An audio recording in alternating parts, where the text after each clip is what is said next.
Almost lost my mind a couple times. It got so hot I thought I wanna die. Blood dripping from my arm, just wanna feel inside. Too afraid to open up, so I'd rather hide. Man, I'm just so grateful that I made it this far. Almost thought I had to call my mama in a cup car. Benny's everything for so these are my ingredients, guys. Today we're making some gungo rice and peas, but instead of boiling the gungo from scratch, we're using the pre-cooked one that is in the can. If you can see, it's a dry gungo in salted water. So we're going to cook some gungo rice and peas today. So guys, just stay tuned. I didn't know what your girl like I said, so you can follow the process. All right, see you guys in a bit. So that's what we are using. We have some spring onion, we have some thyme, and I have a bit of chopped onion. We just like slice the onion big because you know we're not really gonna eat the onion, but we just want it for the flavor. So we don't want to cut it up too small. We just kind of slice the onion. You understand? So we can get some flavor from that in the rice and peas. And we have a little hot pepper that I want country pepper. We have piece of thyme and we have some scallion, otherwise known as spring onion. Some people call it spring onion, some people call it green onion. You know, it depends on where you're from. But yeah, so stay tuned, guys, so you can follow my progress or my process, whatever one it may be. See you in a sec, guys. Okay, guys, in the background, you might hear my washing machine. Just know we girl I try to get her laundry done before tomorrow the working week begins. So now, guys, let's get back to the video. So now I'm going to add in all my little, you know, these seasoning. I'm going to add that to my pot. So now we had in our spring onions, or scallion, or green onion, whatever you call it. We had in our thyme. And now we're adding in our onion that we slice up. You know, remember we said we just add the onion for some flavor. And now we're going to add with crushed garlic. So remember this, sorry guys, the green onion. Remember that's already squeezed out. So I don't know if I saw you do it, but me use my knife and I kind of squeeze it. So I kind of release some of the juice. So once you put it in the pot, you know, the flavor from the scallion or the green onion, whatever you call it, it'll go just release it. You know, I not cut it up. You not cut it up when you put it in your rice and peas. You just kind of use the back of your knife or whatever you might use to give it a little beat and squeeze it, and then you just add it to your pot. So that's what I did with my scallion or green onion, whatever you call it. So we had in our garlic now. And I'm going to add in some pimento. I forgot to show you guys the pimento prior to now. But look, I'm going to add in some pimento. So there you had it. I had my pimento. And we're going to just go ahead and drop that. And right now we have a gungo peas. We already drained and washed off a gungo. And we're going to add that to the pan. So that's it. We had our gungo. And right so we have our coconut, so we're going to add our coconut. The coconut is milk, but it's kind of creamy because, you know, sometimes the place will be cold. We're in the UK, so it kind of become creamy. So when we have that now, everything is now added to the pot. We're just going to give that a little stir. Stay tuned, guys. All right, now, so we're just going to give that a stir.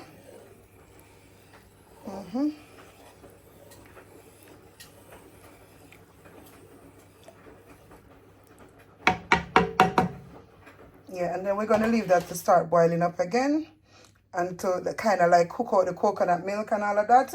And we'll come back again and show you guys what's gonna happen. I don't know, guys, might not be fully, but make sure you guys are understanding the process. So stay tuned. Okay, guys, so these are what I'm going to use. I thought I would just show you guys the seasoning that I'm going to add to my gungo rice and peas. Yeah, so complete seasoning.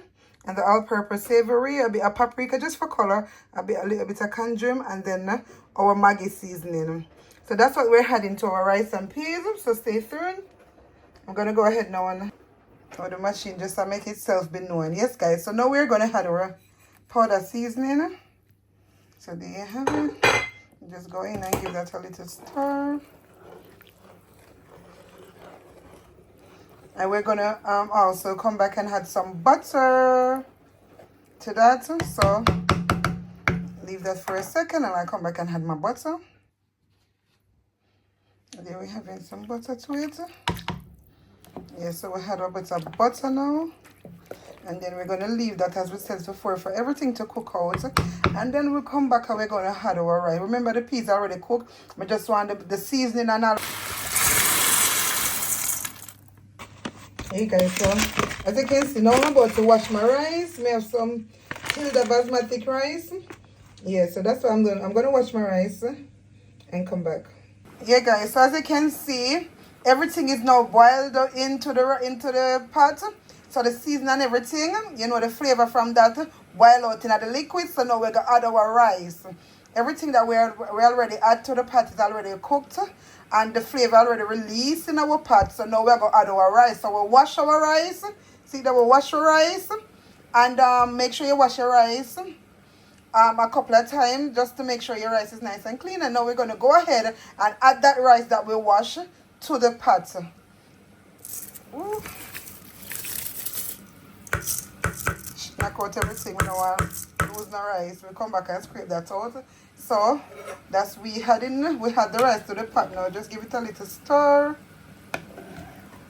And now you can go ahead and taste your liquid just to make sure that it have the flavor that you want, you know, because we had already had our season and everything.